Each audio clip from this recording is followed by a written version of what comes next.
Good morning, friends. Welcome back to Collaboration Conversations. Sometimes I have to stop and think of that name. That's kind of crazy, isn't it?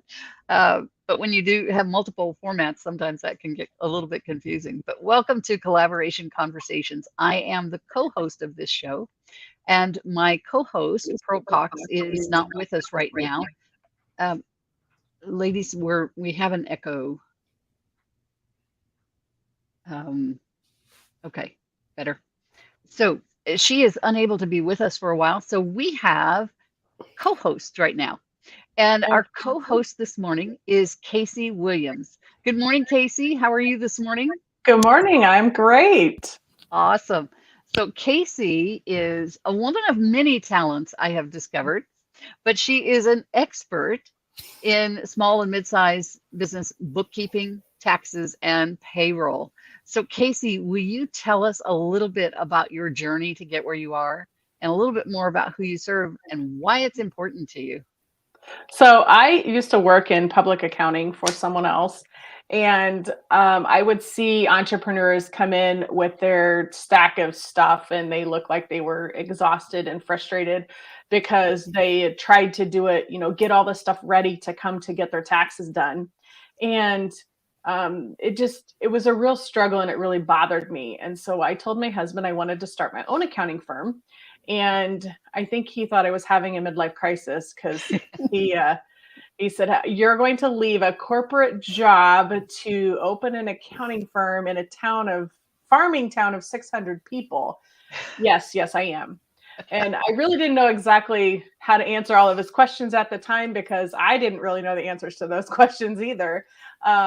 And so we started out in my house, worked out of the basement for a couple years, and then grew to one of my desires when I started my own business was to help the people of our town. It's a poor community, and so I wanted to help those people get out of that cycle and revitalize our downtown because it was kind of one of those sleepy little towns that a lot of towns have the problem of, that the downtown has kind of died out. Yeah. And so we bought the building that we're in. And we bought this building for $3,000, and then we did major renovations to it and upgraded the electrical and moved walls and redid the ceiling and the whole 9 yards, and moved into this building. And a week after we bought this building, we bought the rest of the block for a tax deductible donation of $500. Oh my goodness. And then so then we had half of the downtown was ours. And so we're like, okay, now what are we going to do? And so we put the accounting firm in here, and we opened a bakery because my daughter wanted to decorate cakes. And so we put a bakery in next door. And then a couple doors down, we're still renovating that building too. It's going to be more offices because this building is now full of office staff. And Fantastic. then the front part of it, my husband wants to make his little man cave. So he's going to put a museum in the front part of it. Aha. So I told you, she's a woman of many talents. so that's how we got to where we are today. I work with clients around the country. I was using Zoom to do Zoom calls before COVID was a thing that everybody Yes. was using Zoom. Yes. And we have clients in 40 states. And we work with mostly coaches and consultants to Fantastic. do their bookkeeping. And we're a little bit different in that we don't just do the bookkeeping and give you the reports. We actually schedule a call, go through them. We discuss and analyze and say, this is your advertising budget. It's a little high, it's a little low. You're not spending enough to pay yourself on payroll. All the different things that you need to analyze in your business that you don't necessarily know how to do yourself. We help clients to do that. That is such a valuable service. Because as we know, one of the struggles that many entrepreneurs have, and smaller businesses particularly, they don't understand their numbers. They don't know what their numbers mean. They get that P&L from, or that financial statement from their accountant, and they tuck it away in a book on a shelf, and they don't take advantage of that information. And I've been guilty of that myself. and I think we all have as small business owners. So what a Yeah. phenomenal service that you're offering. That is wonderful. Thank you. So No. Casey, would you introduce our guest today? Absolutely. And so I've known Suzanne for a very, very long time. We were in a course together many years ago. And I actually became a student in Suzanne's course a few months ago. And she has helped me to have some confidence when it comes to selling, because fortunately in our business for the last few years, we've not had to do any selling. We've had 100% of our growth has come from referrals. And so Fantastic. now, as the recession is starting and things are starting to slow down a little bit, we wanted to proactively um, take advantage of doing some marketing. And so she is helping us to do that. So, Suzanne, let's hear about you. Well, good morning. Thanks for having me. I'm Suzanne Taylor King, and I call myself a eudaimonologist. I'm a community founder, but really what it boils down to is helping entrepreneurs be the best version of themselves so that sales feel easier, marketing feels easier, just being that bold, confident person in their business just comes totally naturally instead of feeling hard. And I love the topic. Today, I have a collaborative community of entrepreneurs. And so this will be a great conversation for my tribe. Fantastic. Yes, and collaboration is so important, isn't it? And It thank you for really is. being here, Suzanne. And thank you, Casey, for inviting her. Appreciate that so much to add to the depth of our conversation today. So let's just dive in. Obviously, there's some collaboration going on between the two of you. You met years ago in a course, and you've stayed together and supported one another. What are some of the benefits that have come from that particular collaboration? I You want would me? say, go ahead. Go ahead. You can start. Well, I was going to say something that stood out when Casey and I were in a group coaching program together was her authenticity. So Mm. I'm not sure how many people were in that program, at least 100, I want to say. And I'm still in touch with two.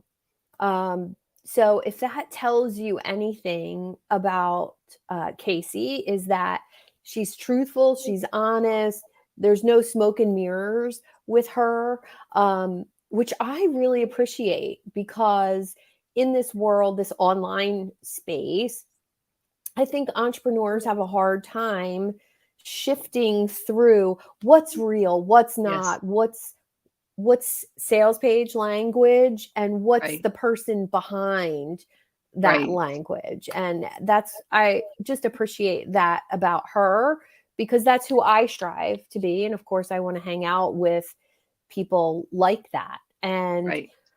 it just so happens that within the past couple months, what Casey's looking to do in her business is something my mastermind group focuses on. And it was really, I don't think it was a sales process for me. It was more, Casey, if you're ready, I know my group, can help you go where you need to go. And I love when that happens, Yeah. especially after 8 or 9 years of knowing each other. Right. And I can see in the future where she will be somebody I hire. So Yeah. I love relationships like that. Absolutely. That is phenomenal. Casey, go ahead and say what you were going to say, and then I'll toss in my 2 cents. I don't remember what I was going to say now. Oh, okay.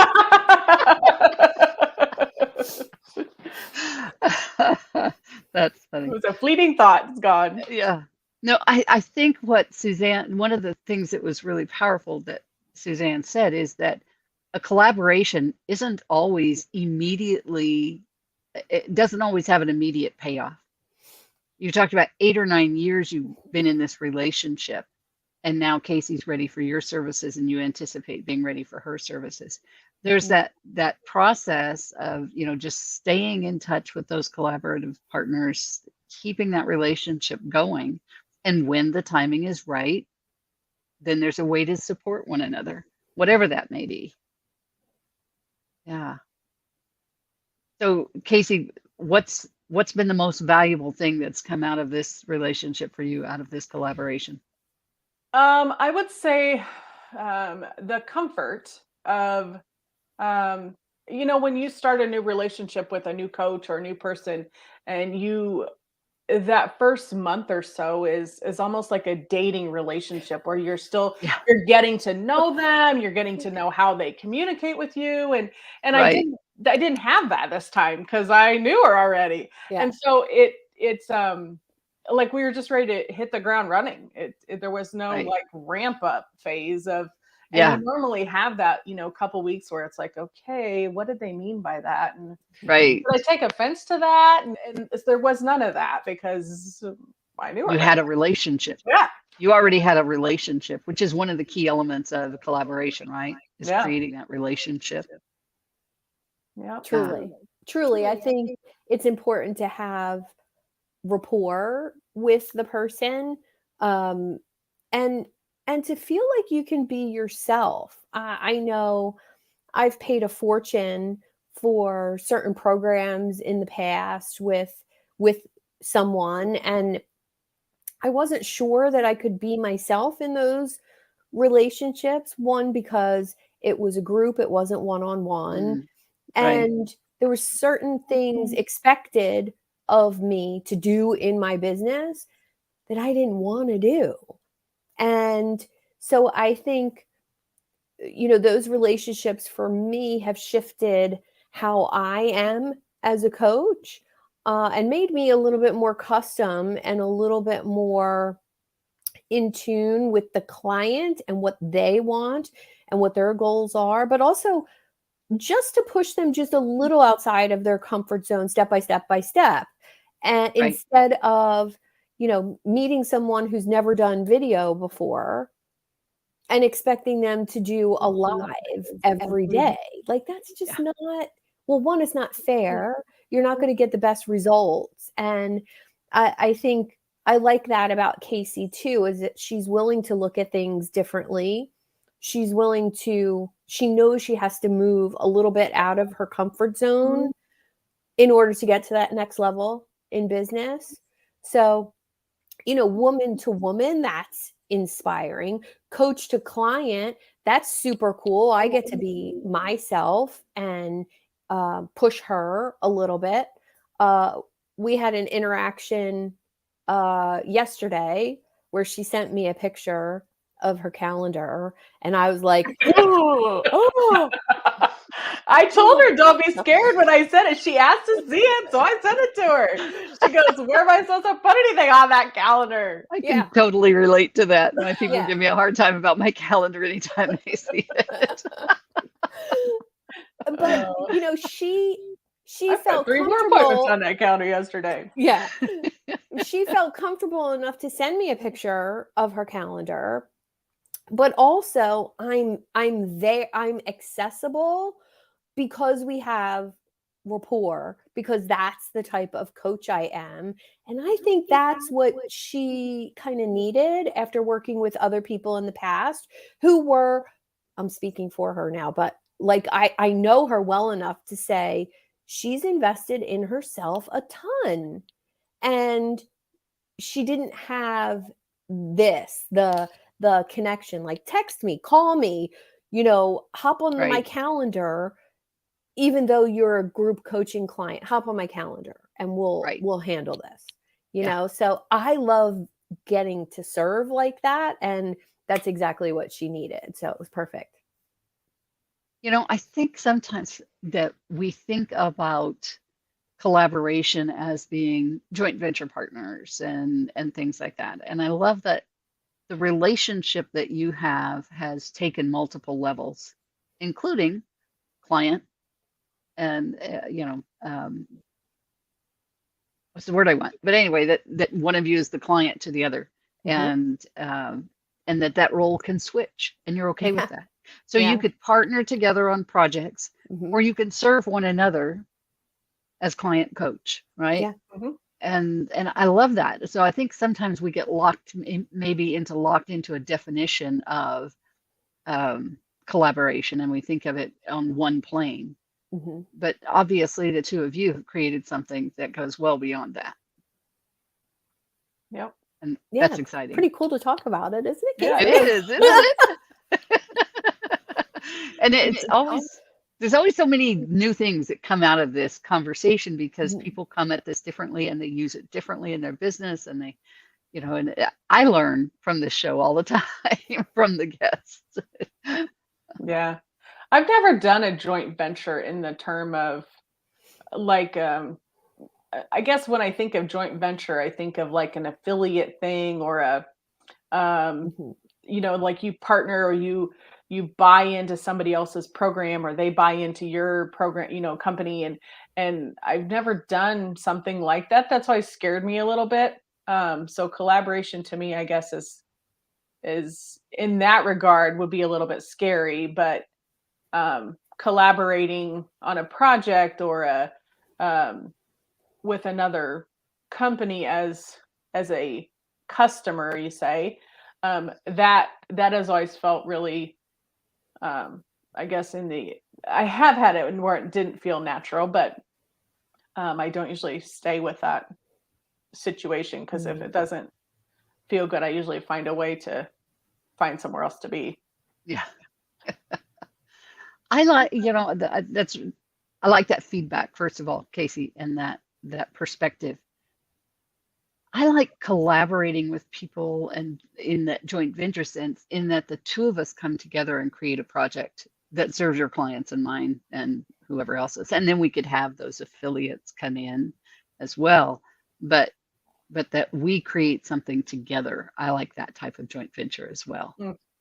And that's one of the things I attempt to look for with my clients. How can we joint venture and create something together that grows their business and grows my business at the same time? So, Yeah. Whether that's putting on a workshop or a mastermind program together. I've got one of those coming up with a partner that we've come together to create what's actually called a master circle. And it's a super powered connectors master circle. And so, the two of us have been working on projects together now for all this year, pretty much. And so it's exciting to be able to help your clients in a new way, to where you're doing something with them. I always enjoy doing that and look for ways that I can do that with my clients too. So yeah, lots of different ways that we can collaborate. Yeah. Suzanne, what's been one of the greatest collaborations that you've had outside of this one with Casey? What are some other collaborations that you've done? Oh my gosh, there's been so many, because that's one of the topics that it's just been a passion of mine. Having a really deep rapport with someone where you just get each other. Yes. In fact, I just had a meeting yesterday, third meeting with a relatively new connection. And we were just exploring different workshops, value ideas, like value he could provide my community. Mm-hmm. And we didn't come to a conclusion, but we just know that it's going to be there. Yes. And I like when it happens organically like Yes. that. Mm-hmm. But part of my vision for creating a collaborative community started on Facebook, and inviting other coaches to contribute their people to a collaborative group. And it was a little bit of I didn't quite have the words to describe what I wanted. And so it didn't work like I had thought it was going to work. And there was some fear there with some of my partners that, oh, well, if I bring people to this group, then, someone else is going to take my clients. So that kind of let me know, okay, so in the future, I have to collaborate with people who that doesn't matter. That's not something that crosses their mind. They don't look at clients as getting or taking or any of that. Right. So that was super important. And then taking the community off social media and making it something that people had to go to access. Like, it's not just there showing up in your feed on Facebook. It was more intentional. So I think collaboration has to be intentional. It has to be equal value for both people, whether it's money, people, visibility, authority. Nobody's the boss in my community. I have a lot of ideas, but my experts literally contribute to that. And it's truly co-created. So that was the third thing. It has to be co-created.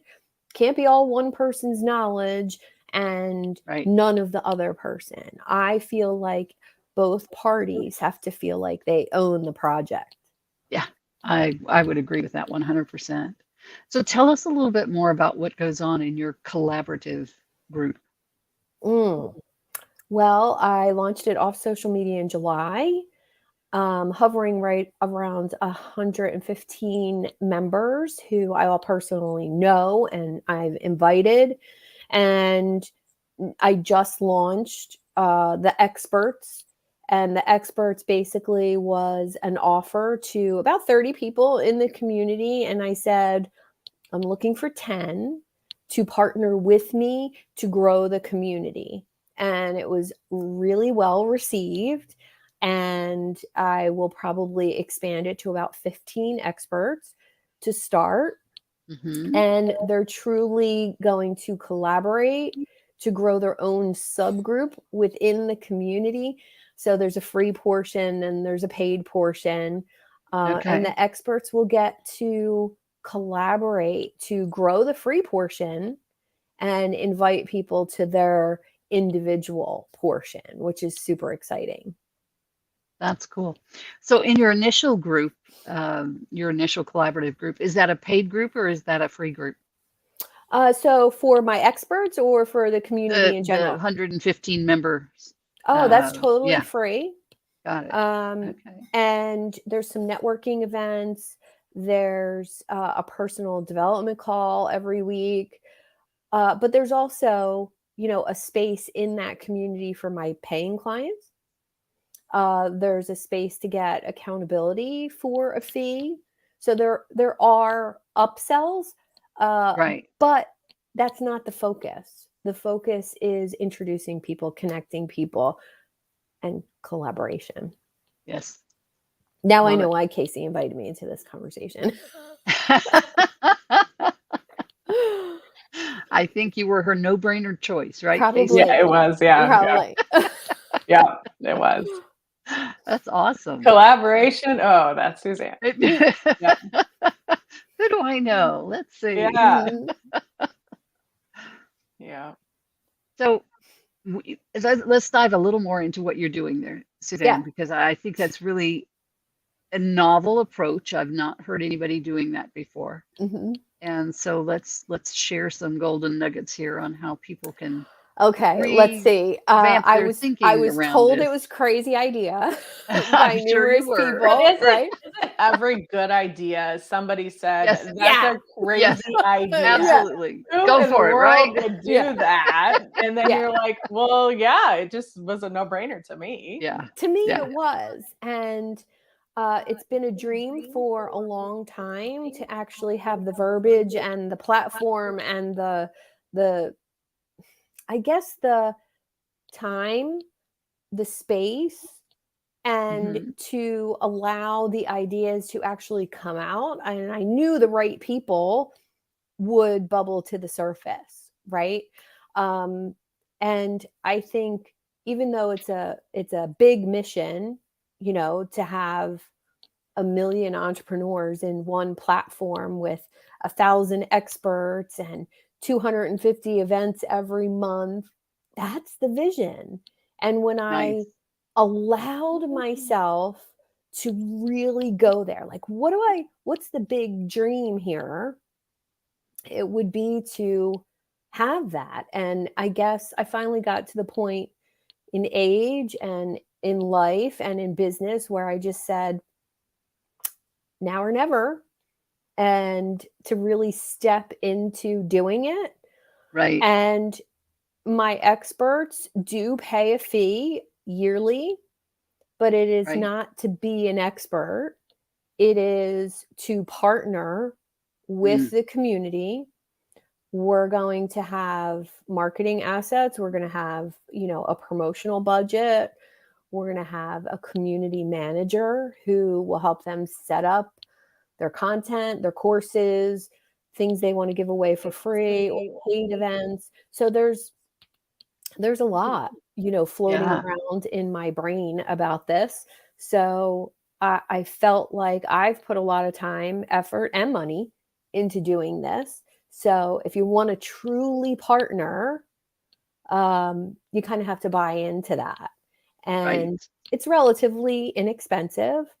But if, someone's interested in partnering with me, they're also getting me once a month partnering with them to grow Right. their business.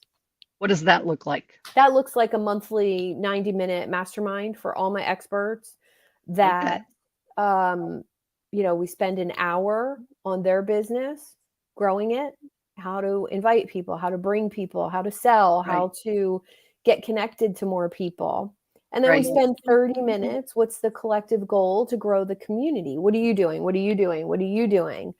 And that accountability factor. Nice. Nice. And hopefully Casey's ready to be an expert very shortly. I I think am she'll an be a great expert. one. I know. And your expertise, Casey, shines in every conversation that we have. There's just no doubt about your passion about what you're doing, about your skills around what you do. I mean, you just shine. Thank you.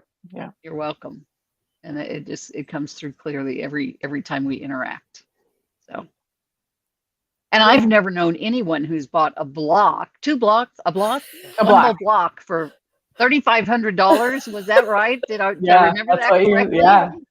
My goodness, woman. Well, and the part I didn't tell you was, so we bought 3 buildings. They're all connected for $500. Well, a tax deductible donation of $500. So really we got it for free. And then we rented one of those buildings out to the state as an office because they needed like a satellite office while they were doing a construction project here. Right. And so they rented our building for $1,000 a month for 8 months. You are a good businesswoman, ma'am. Yeah. So it was a pretty good ROI. I love to tell that story to real estate people because they're like, what do you mean? That's like unheard of. Yeah. I think this is an HGTV show waiting to happen, Yeah. Well, really. And after they were done renting it, that's what we turned into the bakery. So it was like paneling walls and a drop ceiling. And we took all that down and we put up like a tin ceiling, and it's got like the old fashioned lantern lights in it and made it. And so now it's a bakery. And so when people come in, they're like, this is like something that should be on a Hallmark channel. So now, does your daughter run the bakery since she wanted to do the cake decorating, or does she just decorate cakes? She was there. So we told her, if you're going to do cakes in our small community, you have to have something else that would draw people in. So if you do donuts, you could do, that's a daily thing. People would come in daily for that. And so that would be your like cash flow to be able to do the cakes. And so she was here about 6 weeks and said, I don't want to do this anymore, and went and got a job. And then we have a staff hired. We have the equipment. We had bought equipment from a bakery that went out. Right. And so we had revamped the kitchen. And so we're like, so do we close it? It's in one of our buildings in the middle of the block. So we kept it. So now my husband closed his mechanic shop and he runs it. We had a cookie order go out this week for 1,400 chocolate chip cookies. They actually picked up this morning. And he baked most of those cookies. So, wow. Yeah. We went from cars to donuts and cookies. Cars Yeah, to cookies. actually, he's an That's slogan. excellent Cars to cake cookies. decorator because the same motion to do welding is a similar motion to decorate a cake. Interesting. And so he does an Wow. excellent job on cakes. Yeah. Who would I ever guess that know? means I wouldn't be a good welder either, since I'm not a good cake decorator. Can we infer that? We probably could. Yeah. Yeah. You have to be, it's like a smooth motion, like a repetitive motion to do that edging on the bottom of the cake. So Right. he's done some Right. beautiful cakes, some beautiful cakes. He's done Interesting. wedding cakes and I might he's have to done, try my hand at that since I used to be a dental hygienist. I might you have might that be the same fine motion. motor Yeah. skills, Yeah. He's done a great job at it. Yeah. And he's one of those people that thinks outside the box. So if we make a small batch of chocolate chip cookies, can't we just make a bigger batch and get done twice as fast? And so we made on Monday, we made 12 batches of cookies in the big mixer because we have like a 40-quart mixing bowl. And so we just used that and made cookies in that. Do you know how much cookie dough that is? Let me tell you, that's a lot of cookie dough. But we have a machine. I want to come for a visit. We have a machine that we bought that you put the cookie dough in the top and it makes those like pucks that you buy that are frozen, the frozen cookie pucks. Right. That's what it makes. And so that's what and then it takes 2 people to run the machine because it like pounds out the cookies like fast. Wow. And so you have to have one person that's feeding the trays on one end and one person catching the trays on the other end too. Wow. And we ran 12 doughs of cookie dough through that machine and trade that all up into cookie balls to bake in about 10 minutes. Oh my goodness. So yeah. Now, can you then, if you didn't need to bake all of those right away, could you then freeze some of that? You can. You can. Yeah. And then freeze them. And because we use that same machine for chocolate chip and snickerdoodle and peanut butter that we run through that machine. Oh, I would be in trouble in your town. Those cookies are some of my favorites. And then we make a sugar cookie, but the sugar cookies, I don't like them ran through the machine because they look like machine cookies when the others don't, but those do. And so we don't run our sugar cookies through that machine. But that machine has like different plates on it you can put and to make them different sizes or different shapes or whatever you want to run through that machine. And some guy in Chicago patented it and made the design of it. And my husband went up and toured the place and got a training on it and bought this machine. So Casey, if I were in your town, we would have to figure out a collaboration for me to pay for my daily cookie habit. Well, you could have a donut habit. We were awarded the #1 apple fritter in America. Oh my goodness. This year. So wow. Apple fritter. We make donuts like they made in the 1950s. We cut them by hand and we make them by hand in our bakery. Did I tell you she's a woman of many talents? Yeah, hopefully my husband's not listening to the apple fritter part because really. That's his favorite. Can I get some planning a trip for you now, Suzanne? Yeah. Maybe she'll ship you some. Yeah. Oh my goodness, ladies, this has been enjoyable. I love the variety of the ways that we can collaborate. And that's what this show is always so fun to do because there's always something new. Suzanne, I've not heard your program ever before, what you're doing with collaboration. That is just obviously right out of your brain. Yeah, for sure. And that's the beauty of it too, right? It's go with your heart, go with those inspirations, go with those ideas you get. Yeah. And find the people that are of like mind and like passion and bring them into it, which is what you did, right? You said you reached out to those were people that you knew that you brought into the community, right? Your initial members. Yeah. Yeah. The initial outreach, of course, I, to my social media following, but I think personal invitation works so much better. Yeah. And this is one of the things I say all the time. The dream is always to be able to post on social media and somebody buys your stuff. right? Right. That's Right. that's the illusion of social media, but Yes. it has the word social in front of it. And I think what's really required is to lean in to not only being personally connected to people, but to knowing other people. And if you Yeah. start there, Yes. with a community of, say, 20 or 30 people who know, like, trust, and get you and want to hang out with you, Yeah.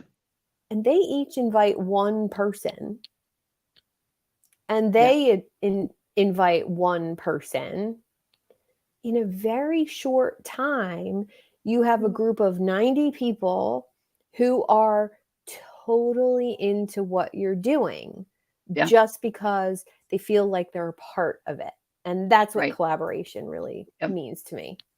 I totally agree. When I started my Facebook group, Entrepreneurial Leaders Making a Difference, I did a similar thing. I reached out to my friends and invited each of them, one-on-one, Mhm. reached out to each of them, friends within the Facebook community, and I invited them to come check us out, come be a part of that group. And that's where we started.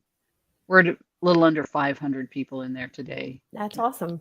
Yeah, but it's not the format that you have here. And this is a really, really good format. I like what you're Thank doing. you. Thank Yeah, you. and you're changing lives, obviously. And isn't that One what at a it's all about? time. One at a time. One at a time. Yeah. Yeah. That's what it's all about. I always say it has to be a win-win-win. Every relationship needs to be at least a three-way win. A win for you, a win for me, and a win for our clients. I love that because I say all the time that one brain plus one brain equals three. Yes. So when two awesome brains come together, you actually create a third thinking system. Yes. And I love Indeed. that. Yes. And aren't we grateful to Napoleon Hill? Yes. Awesome. Let's take a moment and just kind of give your final thoughts about collaboration.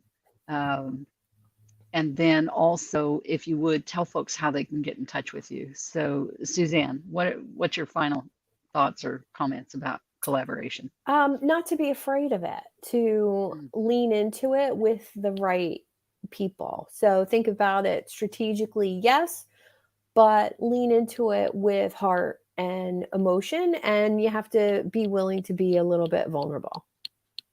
Indeed. Yes. And my website is right here, Yep. SuzanneTaylorKing.com, and there's a bold, button right in the menu for the Idea Lab, and that's the name of my community, the Oh, nice. Idea Lab for Entrepreneurs. And the page is actually ready to go. And my community partners' logos are getting put on there today or tomorrow. Awesome. So it's really exciting. Thank you. That's awesome. Congratulations on that. Thank That you. really is a stellar idea and program. I'll be watching to see how things go. That's awesome. Thank you. Casey, what are your final thoughts about collaboration and how can folks get in touch with you? I would say go with your gut. So even if it's not the mainstream idea, sometimes that's the better idea to go with your gut, to at least explore it. Yeah. To collaborate with other people when you go with your gut. And to reach me, it's CaseyLWilliams.com is how you can get a hold of me. Awesome. Is my website. Fantastic. And yeah, it can be a little uncomfortable to step out there, right? And to put yourself out there, be vulnerable and be authentic. But the rewards and the payoffs, when we look back and we say, if I hadn't taken that step then, if I hadn't done that then, would I be here now? Would I have, what would my journey have been if I hadn't risked, if I hadn't stepped out of my comfort zone, no matter the naysayers, no matter the people who said, are you crazy? Even when it's our spouses. Yeah, I've heard that a time or two. Yeah. Yep. When I started my staffing company years ago, And I started with a business partner, and I didn't even tell my husband first. We just decided this. We decided we were going to do this. And I can remember he and I driving down the road going to a nearby town, and he said, "You know, it would have been nice if you'd at least talk to me about it before you decided to go into business." Yeah. Yeah, probably Well, would have. that's the whole entrepreneurial Oh yeah, mindset. And absolutely. I just said that to my husband yesterday. I said, here's the difference between you and me. If somebody said to you, give me everything you have, house, car, assets, savings account, retirement account, and in 5 years, you're going to have $30 million or $100 million. Right. You wouldn't do it. I would. And he was like, oh my God, you would do that? And I'm like, yeah, I've done that numerous times. Thank you. And that's really the difference between the entrepreneurial mindset. They believe in that future vision, Yeah. right? Yeah. And somebody who doesn't have that, it's not that they don't believe in themselves, but the risk is too great for them. Yeah. And that might be a good thought on collaboration as well, you know? Yes, exactly. And you're right about that entrepreneurial spirit. We tend to jump off the cliff and build our parachute as we go, right? Oh, yeah. Yeah. Yep. And sometimes it pays off and sometimes it doesn't. And that's okay. You know, Mhm. they're all learning opportunities, whether it pays Yeah. off or not, right? Yeah. Isn't there something about it's learning into you only fail when you quit or something? Mhm. Yeah. I've heard Yeah. that quote about that. Yeah. Yeah. Yeah. It's all learning, right? And today we hear a lot of you either win or you learn. You know, you win or it's a learning opportunity. But even the winning is learning opportunity. So Definitely. and hopefully we really do learn and take that in and adjust and try it a little differently the next time with the learning that we got from the last situation. So Yeah. yeah. And we do that with our comfort zone too. I mean, it's uncomfortable the first couple times you do it, and then pretty soon that's comfortable, and so then you stretch a little further Yeah. to get to the uncomfortable, to get outside your comfort zone. Yeah. And we're only growing when we hit that discomfort zone, right? Right. Yeah. Yeah. Yeah. Yeah. Awesome. Thank you, ladies. This has been very enjoyable. I'm so glad to meet you, Suzanne. Thank Casey, you. so grateful to you for bringing her on the show and for being my guest co-host today. Thank you. And folks, we'll see you next time on Collaboration Conversations. Bye for now.